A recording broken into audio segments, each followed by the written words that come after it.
Hey everybody, and welcome back to the Undepression Project. Today we're going to be talking a little bit about how you can use gratitude to overcome negativity.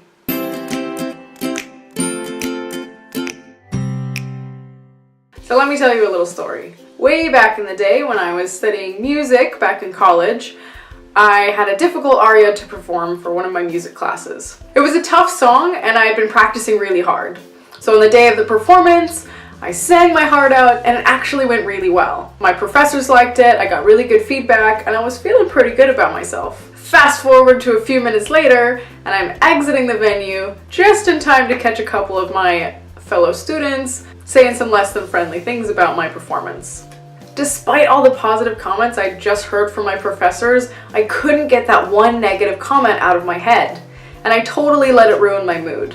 So why do we do this? How can 1,000 songs of praise be overshadowed by one negative comment? The answer lies with our brains. Your brain is actually wired to pay more attention to negative events and situations. This greater sensitivity toward the negative is called a negativity bias. And when you're suffering from depression, this negativity bias gets amplified. The reason for this bias can be attributed to evolution. Your knack for noticing the negative probably evolved for a good reason, to keep you out of harm's way. Throughout human history, our survival has depended on our ability to dodge danger. So our brain developed systems that would make sure we notice the negative so that we can respond to it. For our hunter-gatherer ancestors, noticing the negative could have meant the difference between life and death. But now that we're so much safer and generally less concerned about being eaten by wild animals, this negativity can do us more harm than good. Your brain ends up treating an ambiguous text message as if it were a rattlesnake in your path. So is there a way to overcome this, or are you stuck being negative forever?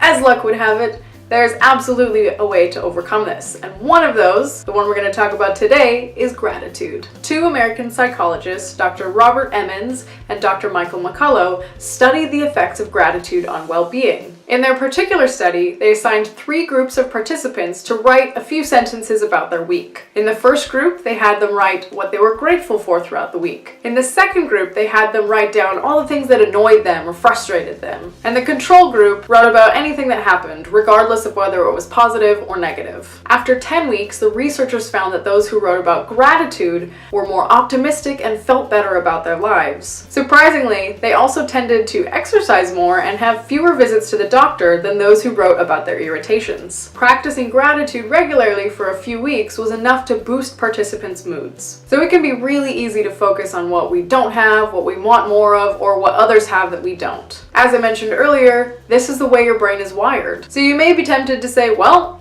I'm stuck this way. My brain is negative, it's just the way I was born. But there is another option. You can retrain your brain to notice what's going well, to notice the good in your life, to notice what you already have, and to notice the opportunities that you've been given. It's just going to take a little bit of time and practice. So how do you do this? How do you practice gratitude? Can you get better at it? You can absolutely get better at it. Here are 3 ways to add more gratitude into your day to retrain your brain to be more positive and ultimately improve your mood. Number 1, keep a daily gratitude journal. So at the beginning or the end of each day, write down 5 things that you're grateful for and why. This is going to start to build up that gratitude muscle and make it easier for you to find things that you're grateful for. You might find that you can't think of anything at first, or that it's a little weird, or you end up writing the same things over and over again, but this is okay. The more you do this, the easier it will get. Number 2 is to pray or try a gratitude meditation. This is similar to a gratitude journal, but instead of writing down what you're grateful for, you are verbally expressing thanks to the deity of your choice. Alternatively, if you're not into praying, you can try a gratitude meditation where you sit quietly and you imagine situations that you're grateful for in your mind. I'll put a link below to a gratitude meditation practice that I like. And the last one is give sincere thank yous. If somebody does something that you're really appreciative of, tell them. Go out of your way to say thank you to that person and mean it. Not only will you make that other person feel good, you'll also make yourself feel good while training your brain to be grateful. Alternatively, you could go out of your way to write a thank you note or a thank you letter